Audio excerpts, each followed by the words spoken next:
साथियों नमस्कार। सार शब्द भेद सतपुरुष चैनल में आप लोगों का स्वागत है। और आज हम नेटवर्क की समस्या की वजह से खेतों में आए हुए हैं। अर्थात गांव के अंदर नेटवर्क सही नहीं है। इसलिए हम चाहते हैं आपको जो जानकारी मिले उसे आप सही तरह समझ सकें। इसलिए नेटवर्क में आने के लिए हमें खेतों में आना पड़ा है।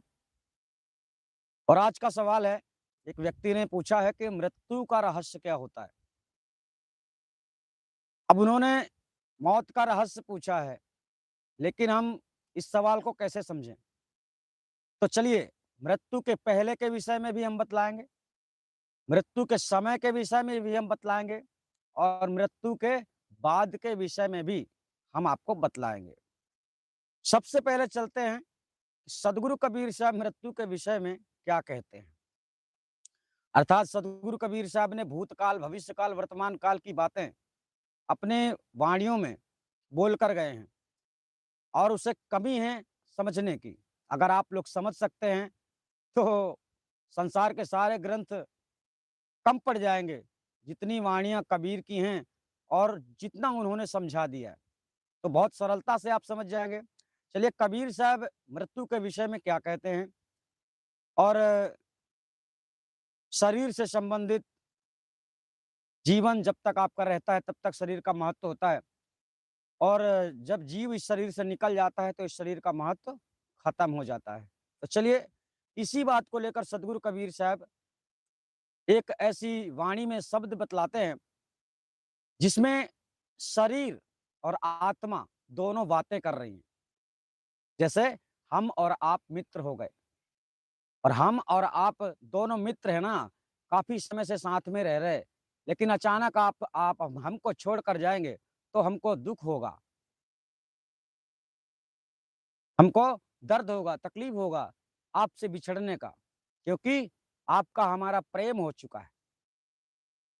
परंतु इसी बात को समझाने के लिए सद्गुरु कबीर साहब अपने प्रसंग में, अपनी वाणियों में क्या कह रहे हैं, उस बात को जानना है। एक शब्द है, कहते हैं, काया बोरी चलत प्राण काहे रोई, काया बोरी चलत प्राण काहे रोई। अब इस शब्द को ठीक से समझना। काया बोरी यानी सदगुरु कबीर साहब कह रहे, जब आत्मा इस शरीर से छूटती है, तब शरीर को बहुत तकलीफ होता है, बहुत दर्द होता है। कुल मिलाकर आप यूं समझिए ना कि कोई मरना नहीं चाहता है, कोई मरने की इच्छा नहीं करता है,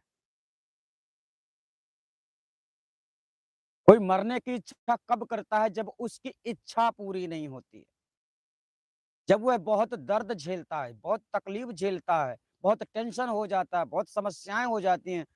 तब ऐसे हालातों में बहुत लोग अकस्मात कोई फांसी लगा लेता है, कोई जहर खा लेता है ना, यानी अपनी हत्या स्वयं से कर लेते हैं, जिसे कहते हैं खुदकुशी।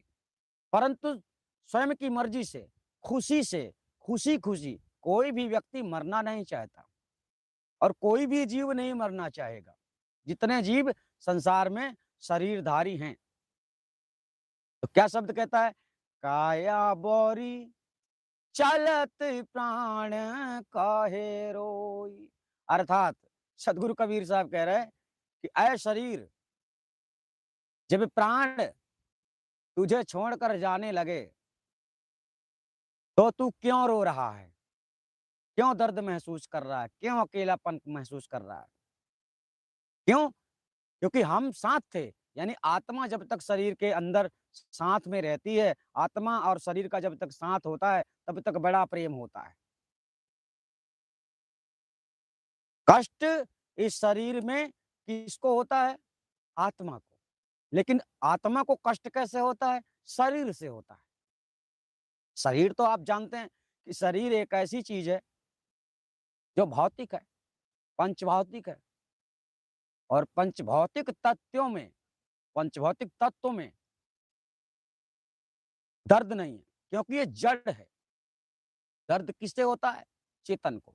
हमारे अंदर जो आत्मा है, अगर इसमें आत्मा ना हो, तो इस शरीर को कितने टुकड़े कर दिए जाएँ, कुछ महसूस नहीं होगा, क्योंकि महसूस करने वाला नहीं है। मतलब हमारे शरीर के अंदर दर्द झेलने वाला, दर्द सहने वाला, दुःख को समझने वाला कौन होता है? आत्मा होती है। अब आत्मा में 2 चीज़ें हैं, एक तो आप समझो आत्मा अविनाशी है, दूसरा आप समझ लीजिए कि शरीर में अगर आत्मा ना हो तो शरीर को कोई तकलीफ हो ही नहीं सकती, कोई दुःख हो ही नहीं सकता, है ना? तो दुःख किसे होता है? आत्मा को। लेकिन यहाँ वार्तालाप चल रही है कि शरीर जो है, सदैव रहना चाहता है। कोई इंसान ऐसा नहीं चाहता कि मैं मर जाऊँ, कोई ऐसा नहीं चाहता कि मुझे तकलीफ हो, कोई ऐसा नहीं चाहता कि मुझे दुःख हो, लेकिन होता है। ऐसा क्यों होता है? यह संसार का नियम है, सुख और दुःख। तो पहले आप समझिए कि काया यानी कि शरीर आत्मा को छोड़ने से डर रही है, आत्मा को खोने से डर रही है। शरीर कह रहा है कि हे प्राणनाथ, यानी कि आत्मा को कह रहा है कि हे प्राणनाथ, तुम मुझे छोड़कर कहाँ जा रहे हो? अर्थात शरीर जो है दर्द महसूस कर रहा है, तकलीफ महसूस कर रहा है, छोड़ना नहीं चाहता है आत्मा को। तो यहाँ पर शरीर ने आत्मा को कहा, ये समझने का विषय है। जब आत्मा इस शरीर को त्यागती है, आत्मा इस शरीर से निकलती है, तब शरीर का महत्व वजूद खत्म हो जाता है, अर्थात शरीर उस समय दुःख व्यतीत कर रहा है यहाँ पर। अब यहाँ पर प्राण यानी कि आत्मा का जवाब सुन लीजिए।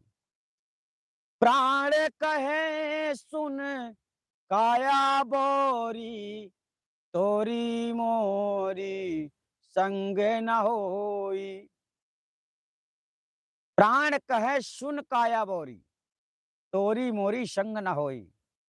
अर्थात प्राण अर्थात आत्मा कह रही है कि सुन शरीर, यानी जिस शरीर में आत्मा रहती है, उसी शरीर को आत्मा जब चल देती है, जब आत्मा निकल कर इस शरीर से दूसरी जगह में जाने के लिए तैयार हो जाती है, अर्थात शरीर छोड़ने का समय जब आता है, तब प्राण यानी आत्मा कहती है, इस प्राण कहे सुन काया बोरी, यानी शरीर को कह रही है कि तेरी मेरी संगति नहीं हो सकती है,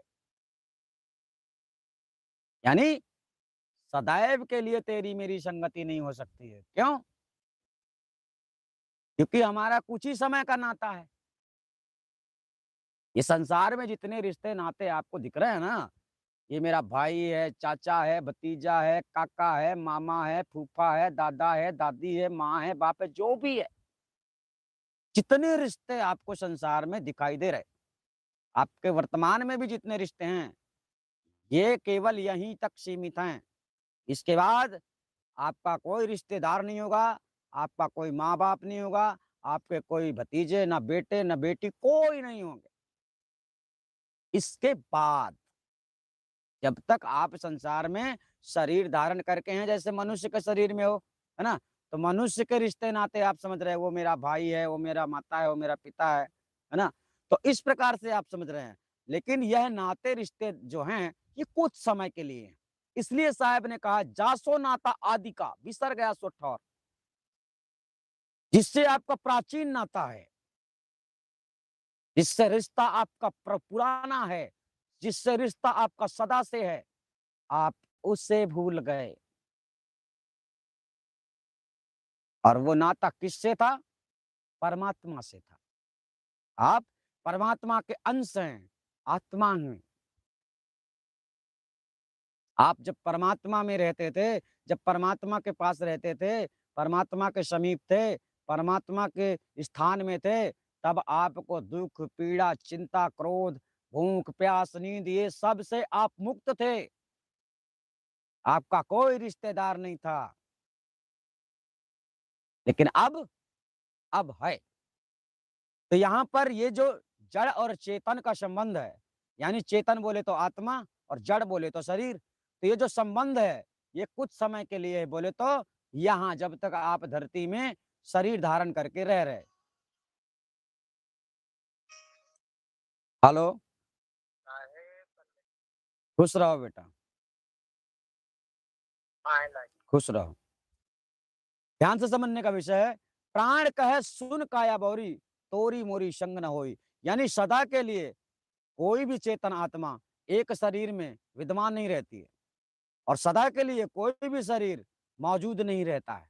जैसे सतयुग में कोई और था, त्रेता में कोई और था, द्वापर में कोई और था, कलयुग में कोई और। यानी जो एक बार इस संसार से गया वो दोबारा नहीं आया।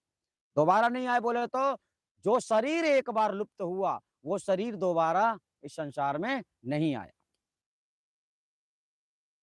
जो स्वरूप, जैसे आपके दादा परदादा का जो स्वरूप रहा होगा, है ना, तो वो दादा परदादा स्वयं उस शरीर के साथ इस संसार में नहीं आए होंगे कभी भी।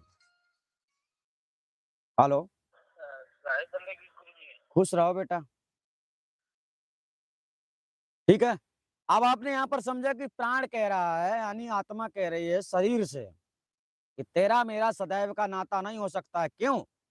क्योंकि आत्मा अविनाशी है और जड़ यानी शरीर विनाशशील है।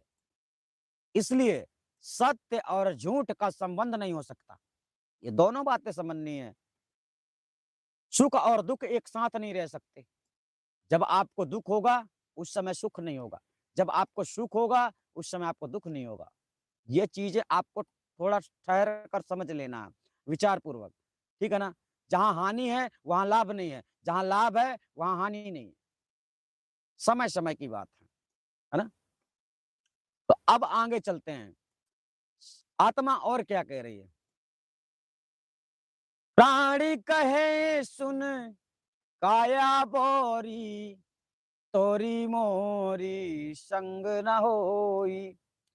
तो ही अस्मित्र बहुत हम त्यागा, संग न लीना कोई। काया बोरी चलत प्राण काहे रोई। वाणी बहुत बड़ी है, लेकिन यहां तक समझने के लिए महत्वपूर्ण बात है, क्योंकि आगे तो फिर संसार की बातें आ जाती हैं। तिरिया रोवे माता रोवे, जब आपका शरीर दहन हो जाता है वो तो अलग चीज है, लेकिन यहां तक बहुत समझने का विषय है ना। तो ही अस मित्र बहुत हम त्यागा, संग न लीना कोई। यहाँ आत्मा कह रही है कि तेरे जैसे मित्र यानी तेरे जैसे शरीर हमने बहुत त्याग दिए। तुम्हारे जैसे मित्र यानी इस प्रकार के शरीर आप लोगों ने अनेकों शरीर खो चुके हैं। अब इस तरह का शरीर का मतलब ये नहीं कि मानव शरीर, ये मानव शरीर हो गया। कभी आप और जीव जंतु भी बने रहे होंगे, कभी जल में रहने वाले मछली जीव जंतु आदि बने रहे होंगे, कभी जंगल में रहने वाले कोई जीव जंतु बने रहे होंगे। यानी शरीर, पांच भौतिक शरीर आपने बहुत बार त्यागा।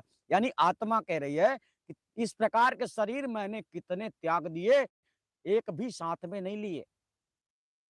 तो इस शरीर में रहकर आपको घमंड नहीं करना चाहिए, गुमान नहीं करना चाहिए, ज्ञान अर्जन करना चाहिए। ये मानव का जो तन है बहुत श्रेष्ठ है, और वो श्रेष्ठ इसीलिए है कि अगर आप ज्ञान मार्ग में चलते हैं, सत्य मार्ग में चलते हैं, अपने जीवन के लक्ष्य को ढूंढते हैं, तो हो सकता है कि आपको वो लक्ष्य मिल जाए जिस लिए ये जीवन मिला।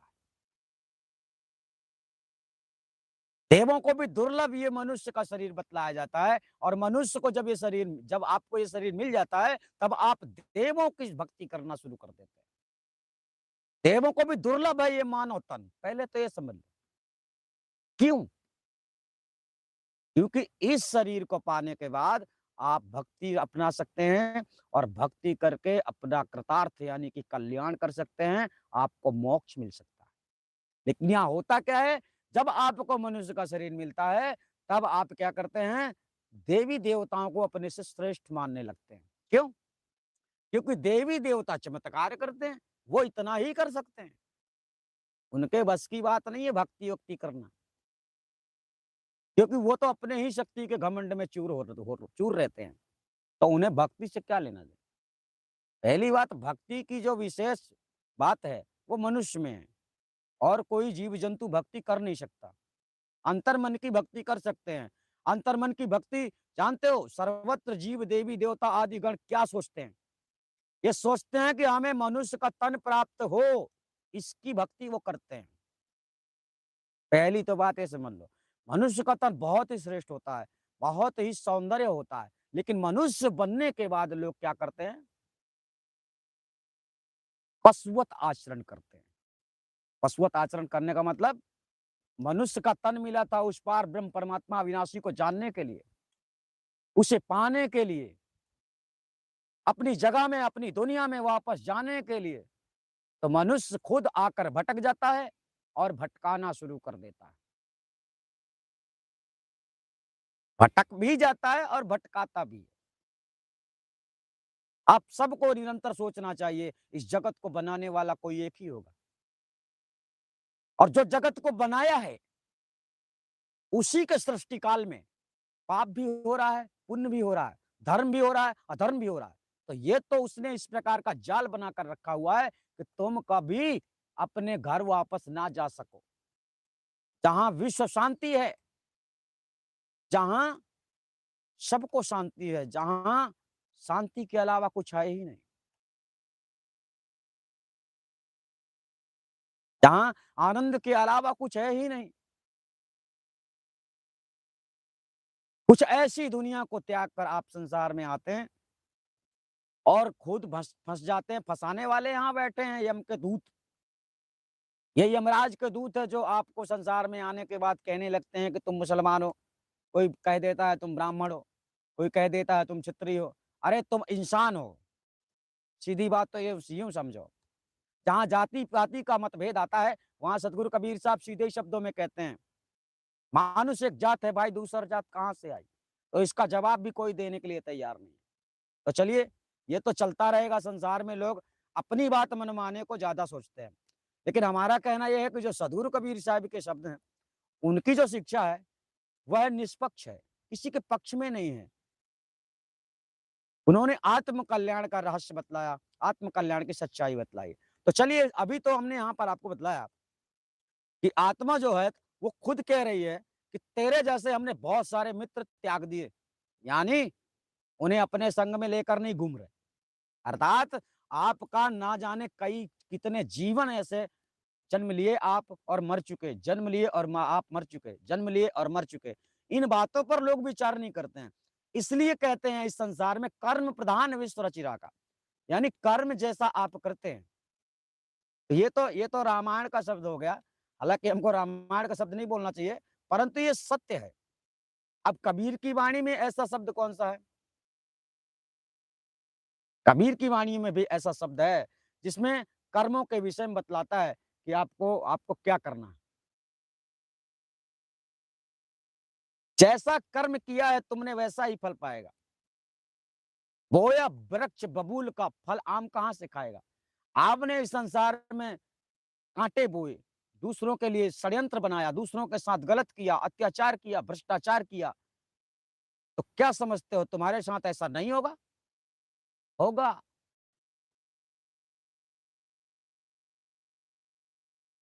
उसी अत्याचार को भोगने के लिए, उसी कष्ट को भोगने के लिए जो तुमने दूसरों को दिया है, उसी कष्ट को भोगने के लिए तुम्हें दूसरी योनि प्राप्त होने वाली है। ये आप ध्यान रखना। और वो कौन सी योनि है, वो तो तुम्हारे कर्तव्य ही बतलाएंगे। तुम्हारे कर्तव्य यानी कर्म बतलाएंगे कि तुम्हें अब दंड पाना है, उसी हिसाब से तुम्हें शरीर मिल जाएगा। अब मान लीजिए अगर आप भक्ति करते हैं, वास्तव में अगर आप भक्ति करते हैं, वास्तव में आपकी परमात्मा से लगन है, लेकिन कुछ कमी पड़ जाने के कारण आपको सच्चा सदगुरु नहीं मिल पाता है। और अगर सच्चा सदगुरु आपको नहीं मिल पाता है, तो पुनः भक्ति करने के लिए आपको मनुष्य का शरीर मिलता है। ये भी ध्यान रखना, क्योंकि कर्म ही बतलाते हैं कि तुम्हें कौन सा दंड मिलने वाला है। अगर तुमने भक्ति किया है, तो भक्ति का परिणाम भक्ति होता है। भक्ति का परिणाम क्या होता है? भक्ति। यानी वास्तविक भक्ति तक जब तक आप नहीं पहुंचते, वास्तविक भक्ति क्या है? जब तक आत्मा परमात्मा को नहीं जान लेती, वो वास्तविक भक्ति है। और दूसरी बात एक और है, भक्ति की कई शाखाएं लोगों ने बना के रखी हैं। 3 शाखाएं भक्ति की, कनिष्ठा भक्ति, मध्यम भक्ति, उत्तम भक्ति, है ना? तो आप किस भक्ति में हैं? अगर आप पूजा पाठ कर रहे हैं तो आप कनिष्ठा भक्ति में हैं। पूजा पाठ अगर आप कर रहे हैं, पूजा पाठ, तंत्र मंत्र का जाप करते हैं तो आप कनिष्ठा भक्ति में हैं। अगर आप ध्यान वाली साधना कर रहे हैं तो आप मध्यम भक्ति में हैं। इसमें ध्यान वाली साधना में निरंजन तक की साधना आती है। हालाँकि निरंजन तक नहीं पहुँच पाएँगे आप, यानी कि दुनिया को बनाने वाला जो है, ये मध्यम भक्ति में आता है। उत्तम भक्ति में आता है पार ब्रह्म परमेश्वर। और पार ब्रह्म परमेश्वर को पाने के लिए एक सच्चे गुरु का होना ज़रूरी है, सच्चे गुरु को मिलना ज़रूरी है। और सच्चे गुरु से मिलने के लिए आपको आपके अंदर परमात्मा के प्रति सच्चा प्रेम भी होना अनिवार्य है। क्योंकि सद्गुरु आपकी जाँच करते हैं, आपने कितना समझा और आप में क्या कमी है, वो सारी कमी पूरी करने के लिए आपको ट्रेनिंग दी जाती है। और उस ट्रेनिंग में जैसे कि आर्मियों की ट्रेनिंग होती है ना, बहुत लोग फेल हो जाते हैं। ऐसे ही विरले लोग इस मार्ग में चल पाते हैं। चलते-चलते बहुत लोग थक जाते हैं। तो ये ट्रेनिंग दी जाती है ताकि आप अंतिम समय में हारो नहीं। आर्मी की ट्रेनिंग कैसी होती है? कि जब मृत्यु समीप आए ना तो डर ना रहे, देश की भक्ति हो। ठीक इसी प्रकार से परमात्मा की भक्ति में प्राण न्यौछावर करने तक की क्षमता होनी चाहिए और तीव्र बुद्धि होनी चाहिए, पूर्ण विश्वास होना चाहिए और सत्य और असत्य का ज्ञान होना चाहिए। यहाँ चलता क्या है? यहाँ ऐसा नहीं चलता है। सुनी-सुनाई बातों पर ही संसार चल पड़ता है। ठीक है? अब चलिए यहाँ तक तो आपने समझ लिया कि आत्मा इस शरीर से दूसरे शरीर में, दूसरे शरीर से तीसरे शरीर में, तीसरे शरीर से चौथे शरीर में, अर्थात इस प्रकार से भ्रमण करते रहती है। इसी को कहते हैं 84 लक्ष योनियों में भटकना। भटकने का मतलब जब मानव होकर तुम सुखी नहीं हो, तो तुम्हें कौन-सा ऐसा शरीर मिलने वाला है जिसमें तुम सुखी रहोगे? इस ब्रह्मांड में ऐसा कोई शरीर नहीं है। चाहे वह दिव्य शरीर हो, चाहे लौकिक शरीर हो, चाहे पारलौकिक शरीर हो, चाहे कैसा भी शरीर हो। सोचो ना कि जो जिन्हें हम लोग ब्रह्मा, विष्णु, महेश कहते हैं, वो लोग भी सुखी नहीं है। इनके भी समय में विवाद हुआ, लड़ाई हुआ, झगड़ा हुआ, दंगा हुआ, फसाद हुआ। इन्होंने भी बहुत युद्ध किया, युद्ध जीता, ये सब पहले से चलता आ रहा है। तो तुम तो एक नॉर्मल मनुष्य हो, बहुत नॉर्मल, बहुत नीचे मतलब बहुत नीचे हैं आप, बहुत छोटे हैं उनसे। उनकी भांति आप कीड़े-मकोड़े हैं। आप यूँ समझ लीजिए। कीड़े-मकोड़े जिनको आप पैर में रौंदते हैं, वो आपसे लड़ने की क्षमता कर सकते हैं, लड़ने का साहस कर सकते हैं, आपको मारने का साहस कर सकते हैं। लेकिन इस संसार में तो ऐसे-ऐसे लोग हैं, जो खुद को भगवान भी समझते हैं। ऐसे बहुत पागल हैं। दूसरे लोग भी उनको भगवान समझते हैं, वो भगवान है। भगवान को किसी ने नहीं देखा, पहली बात तो समझ लो। जिसे भगवान कहा जाता है, उसे किसी ने नहीं देखा, क्योंकि वो चोर है। वह आपको मूर्ख बना रहा है, वह आपको सही रास्ता नहीं दे रहा है। इसलिए आपके इस संसार में उसी ने इस संसार को बनाया है और उसी ने जाल बिछाया है कि आप लोग कोई भी निकल ना पाओ। इसीलिए हिंदू किसी को मुस्लिम, किसी को सिख, किसी को ईसाई, किसी को यानी जिसके दिमाग दिमाग में जो आया, ऐसा जाल बिछा दिया कि कहीं न कहीं तो फँसोगे। आप सब फँसे हैं। संसार से 84 लक्ष योनियों से आप बाहर नहीं जा सकते, आपको भटकना ही है। अर्थात जब तक शरीर धारण करते रहोगे, तब तक पीड़ा सहते रहोगे। क्या बतलाया आत्मा ने यहाँ पर? तोहियस मित्र बहुत हम त्यागा। तेरे जैसे बहुत सारे मित्र मुझे मिले, हमने किसी को भी अपने साथ में नहीं लिया। ये आत्मा कह रही है, शरीर से। तो आत्मा के शरीर में रहते आप समझिए, जब तक आपके शरीर में आत्मा है, तब तक लोग आपको मानते हैं, तब तक लोग आपको जानते हैं, समझते हैं, पहचानते हैं, आपसे प्यार करते हैं। लेकिन जब आपके अंदर से ये शरीर से आत्मा निकल जाती है, तो इस शरीर का कोई महत्व नहीं होता। तुम्हारे रिश्तेदार ही बोलते हैं, "जल्दी इसको हटाओ, जल्द से जल्द इसको हटाओ।" घंटा 2 घंटा का रोना होता है। तो ये घंटे 2 घंटे के प्रेम में आप पड़े रहते हैं। आपको अपने शरीर का, अपने जीव का कल्याण करने की बात नहीं आती दिमाग में कि हम क्या करें? हम क्या करने आए हैं? तो जो इसके अंदर है, महत्व तो उसका है और इसके अंदर जो है ना, वो अविनाशी है।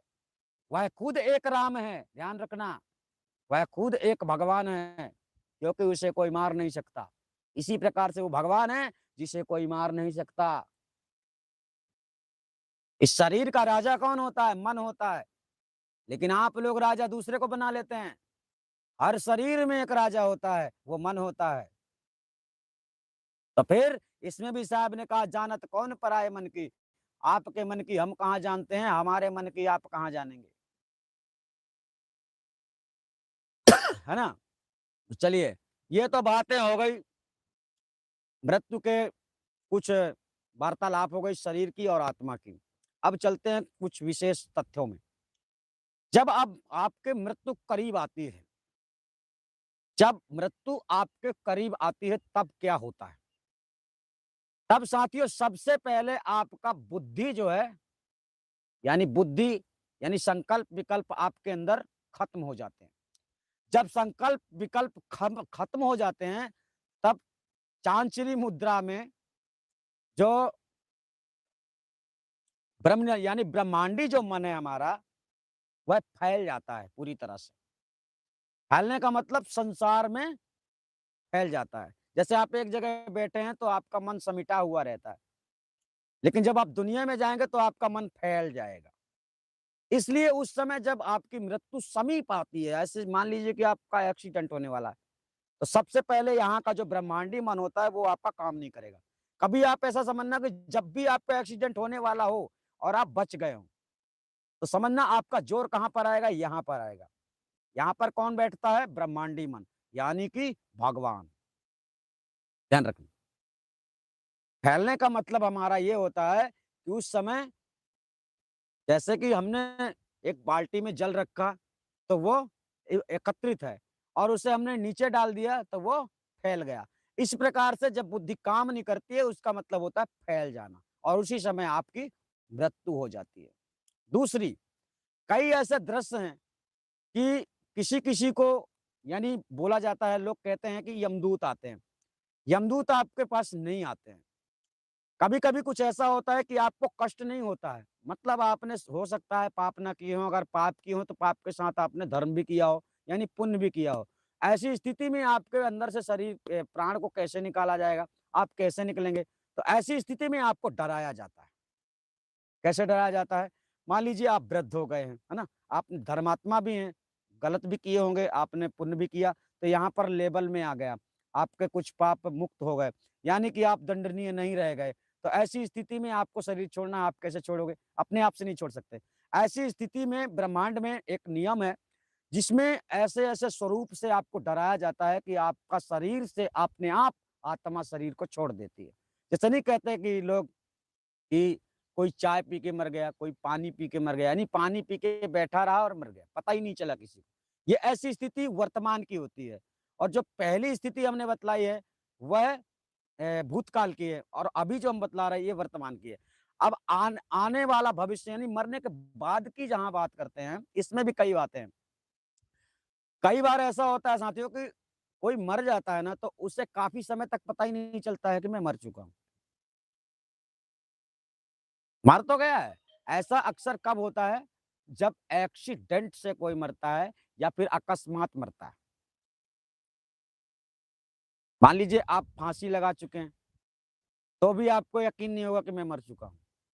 आप उड़ेंगे, आपको ऐसा लगेगा कि मैं उड़ रहा हूँ, लेकिन आप मर चुके हैं। ये आपको पता नहीं चलेगा। कुछ समय बाद पता चलेगा, यानी ऐसी आत्माएँ काफ़ी समय तक भटकती हैं, जिसे अकस्मात मृत्यु कहा जाता है। ऐसी आत्माएँ कुछ समय तक यकीन ही नहीं होता उनको कि हम मर गए हैं। प्रॉब्लम ये होता है। तो वो अपने शरीर को ढूँढते हैं, ऐसी आत्मा यानी जीवात्मा। परंतु शरीर जब जला दिया जाएगा या फिर दफन कर दिया जाएगा तो कहाँ से मिलेगा? नहीं मिलेगा। तो ऐसी आत्माएँ कुछ लोगों को परेशान कर देती हैं, ऐसा होता है संसार में। लेकिन जिसका समय वास्तविक में कर्मों के अनुसार पूरा हो जाता है, कर्मों के अनुसार। समय कैसा पूरा होता है? कर्मों के अनुसार, ठीक है? ऐसा समय पूरा नहीं होता, घड़ी, दिन, घंटा, ऐसा विधान में नहीं है कि इसकी मृत्यु इतनी समय है, ऐसा नहीं है। कर्मों के अनुसार अगर आपका समय पूरा हो चुका है, तो आपकी मृत्यु निश्चित है। कर्मों के अनुसार समय पूरा होता है। समय निर्धारित नहीं रहता है कि 1:30 बजे मरेगा, कि 3 बजे मरेगा, कि 5 बजे मरेगा, कि फलाने दिन मरेगा, कि ढैमाका दिन मरेगा, ऐसा नहीं है। कर्मों के अनुसार समय जब पूरा होता है, तब आप ऐसे व्यक्ति की जब मृत्यु होती है, तो वो पुनः दूसरे शरीर में तत्काल ही प्रवेश कर जाती है। अब रही बात, लोग कहते हैं कि 4 महीने में जीव प्रवेश करता है। जीव 4 महीने में प्रवेश नहीं करता। जीव तत्काल ही प्रवेश कर जाता है। लेकिन फ़र्क इतना है कि 4 महीने में वो जागृत अवस्था में आता है। समझे? यानी सोते रहना और जागना, इसमें अंतर है। तो चेतन के बिना जड़ में कोई कार्य हो ही नहीं सकता। जैसे जितने संसार में वृक्ष, पेड़, पौधे आदि आपको दिखाई दे रहे हैं ना, इस सब में चेतना है, यानी कि सब में जीव है, परंतु ये निर्जीव है, फ़र्क ये है। अब लोग समझ लेते हैं कि निर्जीव का मतलब उसमें जीव नहीं है, ऐसा नहीं है। अगर जीव नहीं होगा तो कोई पौधा बढ़ेगा नहीं, कोई पौधा बढ़ेगा नहीं। जितने भी फसल संसार में, यानी जीवों की जब बात करो तो जीवों की तुलना में सब आते हैं। जितने भी भौतिक संसार में हैं, ये पृथ्वी में जीव नहीं है, है। वायु में जीव नहीं है।